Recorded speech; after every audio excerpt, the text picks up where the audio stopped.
जय friends, welcome back to my channel. तो आज का वीडियो लेके आऊँ मैं ACC 125 के लास्ट टाइम की प्रिपरेशन के रिगार्डिंग। देखिए, आपकी SSB की डेट्स आ चुकी हैं, जैसा कि मैंने अपने पहले वीडियोस में बताया है। मैंने आपको लेटेस्ट भी दिखाए हैं, तो उसके हिसाब से आपकी मई में SSB है। सो अभी मैं मान के चल रहा हूँ, जो मैंने प्रीवियस वीडियोस अपलोड किए थे इसके अंदर मैंने मई की बात करी थी, उसके अंदर मई 12 से ही मैंने बताया था कि आपकी SSB स्टार्ट होने वाली है। सो डेफिनेटली आपकी मई में ही SSB है।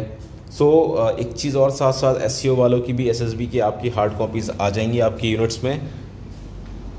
आपकी भी SSB मई में ही बताई थी, तो आपकी SSB भी मई में ही कंडक्ट होगी। यहाँ पे SEO 50 जिन्होंने SEO 50 के लिए अप्लाई किया है, तो ये वीडियो दोनों के लिए रिलेवेंट होगा। दोनों जो कोर्सेज़ हैं इस वीडियो को देख सकते हैं और डेफिनेटली आपको हेल्प मिलेगा, आप ये चीज़ अभी से फॉलोअप करते हो। देखो, लास्ट टाइम प्रिपरेशन के बारे में बात है। जो डॉक्यूमेंटेशन है मैं इसके लिए अलग से वीडियोस लेके आऊँगा। डॉक्यूमेंटेशन के अलावा मैं बात करना चाहूँगा यहाँ पे, जो SSB के दौरान आप तैयारी करोगे, जो प्रैक्टिस करोगे, किस हिसाब से करनी है आपने। जो तैयारी और प्रैक्टिस की बात है यहाँ पे, सबसे पहले तो आपने मास्क लगा के प्रैक्टिस करना है। मुंह पे मास्क लगा के प्रैक्टिस करना है, बिकॉज कोविड के जो प्रोटोकॉल्स है वो फिर से फॉलो अप वैसे ही होने वाले हैं। तो आपने जो भी तैयारी, जो भी प्रैक्टिस करनी है, पहली बात मास्क लगा के करनी है। दूसरी चीज़ ये है कि अभी तैयारी क्या की जाए लास्ट के 1 महीने में, कि आप रिकमेंड हो पाएँ और एटलीस्ट कम से कम स्क्रीनिंग तो हो ही पाएँ। क्योंकि बहुत लोग ऐसे होंगे जिन्होंने आज तक 5 दिनों की SSB नहीं देखी होगी। उनके लिए काफ़ी हेल्पफुल होने वाला है, तो उसको लास्ट तक देखिएगा। जो पहली बार देख रहे हैं वीडियो को, चैनल को पक्का सब्सक्राइब करिए। अगर वीडियो अच्छा लगा तो डेफिनेटली इसको लास्ट में लाइक करिएगा। पहली चीज़ जो जोड़ देनी है आपने, OIR मतलब जो रीजनिंग वर्बल नॉन वर्बल है उनकी प्रैक्टिस जोड़ तोड़ से कर दीजिए। ये अगर आप करेंगे तो आप डेफिनेटली स्क्रीनियन होंगे। साथ में जो चीज़ बताऊंगा उसको भी फॉलोअप करना पड़ेगा आपको। एक चीज़ हो गई आपकी स्क्रीनिंग के लिए सबसे बड़ा हेल्पफुल चीज़ होता है OIR, क्योंकि दिए हुए टाइम में बहुत कम लोग ही सही जवाब दे पाते हैं, जो कि एक OIR के जगह पे जाके फिट हो पाए। दूसरी चीज़ आपने क्या करनी है, दूसरी चीज़ करनी है, अभी से आपने लिखना शुरू कर देना है दबा के PPNDT। अगर आपको PPNDT की पिक्चर्स नहीं मिलती है तो आप टैट के पिक्चर्स पे लिखिए, बट लिखिए डिफरेंट टाइप के आइडियाज़ पे लिखिए, उसको नरेट करिए। आप एक स्टोरी के ऊपर कोशिश करिए, एक पिक्चर पे कम से कम 2 से 3 स्टोरी लिखने का, जो कि पॉसिबिलिटीज़ होती हैं। ग्रुप लिख सकता है उसके ऊपर 2 से 3 स्टोरीज़। और जो आप लिखते हो PPNDT की स्टोरी, वो ऐसी स्टोरी चाहिए जिसके अंदर कुछ काम किया गया हो आपके हीरो के थ्रू। ऐसी स्टोरी एकदम नॉर्मल सी स्टोरी नहीं चलेगी वहाँ पे PPNDT में। PPNDT में थोड़ी सी स्टोरी में थोड़ा सा जो आपका मैनेजमेंट स्किल है, जो भी चीज़ें हैं, जो स्किल्स होती हैं, वो थोड़ी सी दिखनी चाहिए PPNDT में। बट ऐसा भी नहीं कि एकदम आप आर्टिफिशियल कर दो और पूरे के पूरे स्किल्स आप वहाँ दिखा दो। वो वहाँ पे काम नहीं करेगा। तो आपने क्या करना है, PPNDT लिखना स्टार्ट करना है, उसको जोर शोर में नरेट करना है, और कम से कम एक पिक्चर के ऊपर 3 स्टोरी के आइडियाज़ आपने सोचने की क्या क्या चीज़ें उसमें हो सकती हैं। आप अगर 3 चीज़ सोचोगे तो आपके अगर एग्ज़ाम में वो पिक्चर आ जाती है, तो जो आपने बेस्ट लिखा होगा वो पक्का वहाँ पर आप लिख पाओगे। लोग कहते हैं कि प्री कंसेप्ट स्टोरी नहीं लिखना वहाँ पर। अगर आपने अच्छी लिखी है पहले उसके ऊपर स्टोरी सेम पिक्चर पर, तो डेफिनेटली आपने लिखना है वहाँ पर। तो इसके लिए आपने जम के काम करना है। इसके लिए क्या करना है आपने भाई, जम के तैयारी करनी है, जम के प्रैक्टिस करना है PPNDT की। PPNDT के बाद अगला नंबर पड़ता है टैट का, वैट का, SRT की एंड SG की। इनके ऊपर भी भाई आपने काम करना है दबा के। जैसा कि आपने PPNDT को पढ़ा और लिखा, सेम तरीके से टैट के जो पिक्चर्स होंगे उनके ऊपर 2 से 3 स्टोरी हर एक पिक्चर्स के ऊपर। वैट पे, एक वैट पे कम से कम 5 वैट बनाने हैं आपने। SRT में क्रिस्प एंड क्लियर साफ साफ जवाब लिखना है, और SG में अपनी एडजेक्टिव का इस्तेमाल कम करके जो आपकी क्वालिटीज़ हैं उनके ऊपर फोकस करके उन चीज़ों को एलिब्रेट करके एग्जाम्पल के तौर पर आपने बताना है। जैसा कि अगर मैं कहूँ कि आपके सीनियर्स आपको क्यों लाइक करते हैं, तो क्या क्या है सीनियर्स लाइक करने का? आपके पास ज़्यादा ज्ञान है इसके लिए? नहीं, ज़्यादा ज्ञान नहीं है।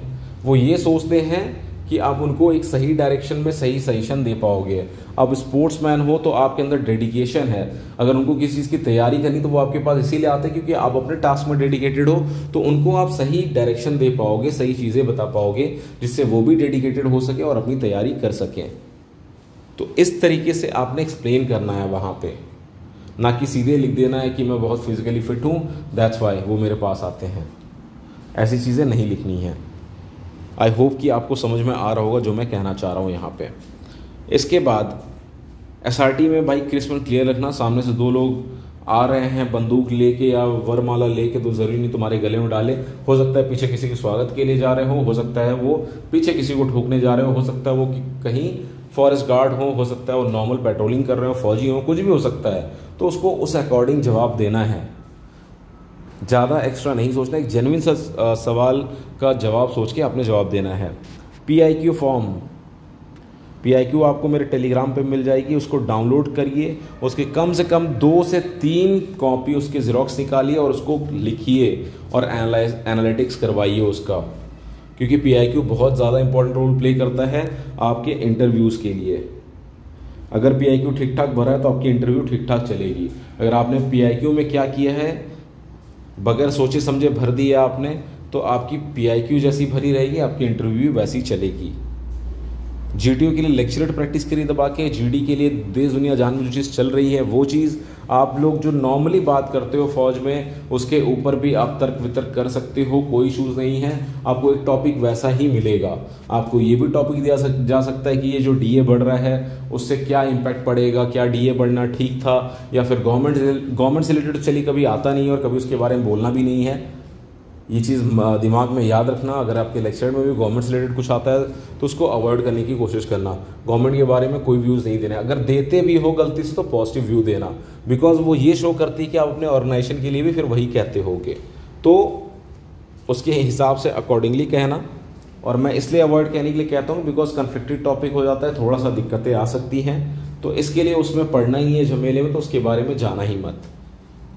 तो इंटरव्यूज़ की तैयारी करो, जो PIQ में लिखे हो उससे, जिसने भी पहले SSB दी है उससे आप क्वेश्चंस पूछिए, मतलब उसको अपना PIQ दीजिए, बोलिए भाई मेरे से क्वेश्चन पूछो, वो आपसे क्वेश्चन पूछेगा, उसके जो जवाब हैं वो जवाब दो आप। तो इसके अकॉर्डिंग आप तैयारी करो। साथ ही साथ अगर आप चाहते हो क्लासेस ज्वाइन करना तो यहाँ पे हमने टिल SSB तक के लिए क्लासेस स्टार्ट कर रखी है। जो भी कैंडिडेट्स हैं SCO के हैं या फिर ACC वाले कैंडिडेट्स हैं वो वेलकम है, उनका क्लास ज्वाइन कर सकते हो। काफ़ी मिनिमल रेट पे काफ़ी अच्छी क्लासेस और जेन्युइन क्लासेस हम रन करते हैं, जिसमें कि आपकी ना ही हम साइकोलॉजी को बदलते हैं ना ही किसी और चीज़ों को बदला जाता है, बस आपको आइडियाज़ दिए जाते हैं, आपको वेज दिखाया जाता है कि आप कैसे कर सकते हैं। जहाँ पे हम 2 बार इंटरव्यूज़ कंडक्ट करते हैं, इसमें हम आपके जो भी डाउट्स होंगे इंटरव्यू के वो क्लियर करते हैं और आपको डिफरेंट टाइप के हर्डल्स देते हैं और क्वेश्चंस पूछे जाते हैं आपसे कि आप अपना जवाब दे पाएँ, अपने जवाब को आप और निखार पाएँ, और वो क्वेश्चंस आपसे इंटरव्यू में पूछे जाएंगे। सो अच्छे से तैयारी करिए, टाइम काफ़ी कम है बट रिकमेंडेशन के लिए बहुत ज़्यादा टाइम है। कर सकते हैं, अभी भी आप रिकमेंड हो सकते हैं, बट इसके लिए सही गाइडलाइन चाहिए और सही तरीका चाहिए। देखिए, अगर मैं छोटे एग्जाम्पल के तौर पे अगर आपको समझाना चाहूँ यहाँ पे, तो एग्जाम्पल ये है कि अगर आप जिम में जा रहे हो और आप कोई भी सेट उठा रहे हो और वर्कआउट करना स्टार्ट कर दे रहे हो, कभी चेस्ट कर रहे हो कभी लेग्स कर रहे हो, अगर किसी ने आपको बताया नहीं है तो आपके लिए मुश्किल है वो, जबकि दूसरी जगह पे अगर आप मजे हुए ना हो वहाँ पे। और यहाँ पे हमारे पास सबसे अच्छी अपॉर्चुनिटीज़ ये है कि आपको लीव लेने की भी ज़रूरत नहीं है। आपके यूनिट में जो आपका टाइम है उस टाइम के हिसाब से मैनेज करके क्लास रन करते हैं। तो अगर आप इंटरेस्टेड हैं तो आप इस नंबर पे कांटेक्ट कर सकते हैं। यहाँ पे जो भी क्लासेस की डिटेल है वो आपको प्रोवाइड कर दी जाएंगे, number 9038219100। So once again, if you like this video please like, subscribe my channel. Thanks for watching my video. जय हिंद।